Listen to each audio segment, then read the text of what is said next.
नमस्कार, one India Hindi में आपका स्वागत है। आज देश के पूर्व प्रधानमंत्री राजीव गांधी की 27वीं पुण्यतिथि है। 21 मई 1991 को राजीव गांधी को देशवासियों ने वक्त से पहले खो दिया था। जानिए क्या हुआ था उस दिन 21 मई 1991, समय रात 10:21, स्थान तमिलनाडु का श्री पेरम्बदूर में रैली की गहमा गहमी थी। राजीव गांधी के आने में देरी हो रही थी। बार बार ऐलान हो रहा था कि राजीव किसी भी वक्त रैली के लिए पहुंच सकते हैं। पिछले 6 महीने से पक रही साजिश अपने अंजाम के बेहद करीब थी। एक महिला सब इंस्पेक्टर ने उसे दूर रहने को कहा, पर राजीव गांधी ने उसे रोकते हुए कहा कि सबको पास आने का मौका मिलना चाहिए। उन्हें नहीं पता था कि वो जनता को नहीं, मौत को पास बुला रहे हैं। 30 साल की एक नाटी, काली और गठीली लड़की चंदन का एक हार लेकर भारत के पूर्व प्रधानमंत्री राजीव गांधी की तरफ बढ़ी। जैसे ही वो उनके पैर छूने के लिए झुकी, कानों को बहरा कर देने वाला धमाका हुआ।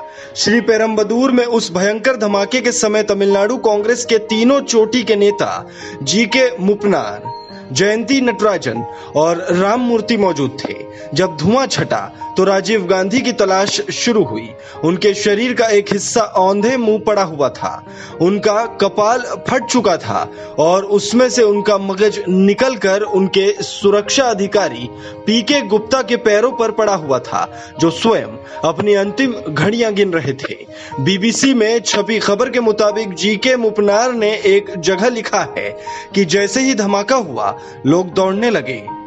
मेरे सामने छत विछत शव पड़े हुए थे।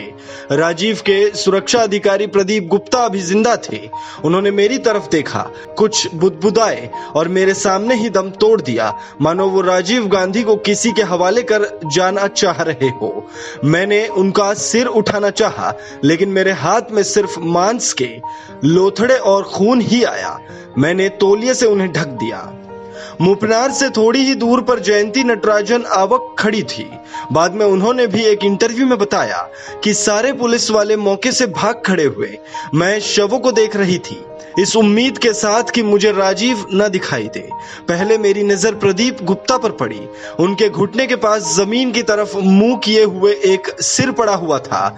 मेरे मुंह से निकला, oh my God, this looks like Rajiv. और इस तरह देश ने अपना एक महान नेता और लोकप्रिय प्रधानमंत्री को खो दिया था। खबर आग की तरह फैली। पूरे देश में मातमी सन्नाटा छा गया। कहा जाता है कि बहुत सारे घरों में चूल्हे बुझा दिए गए।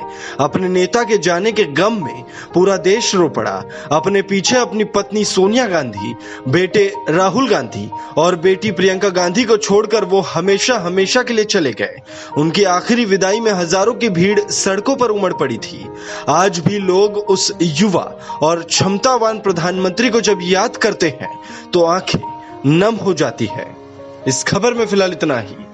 तमाम अपडेट्स के लिए बने रहिए वन इंडिया के साथ।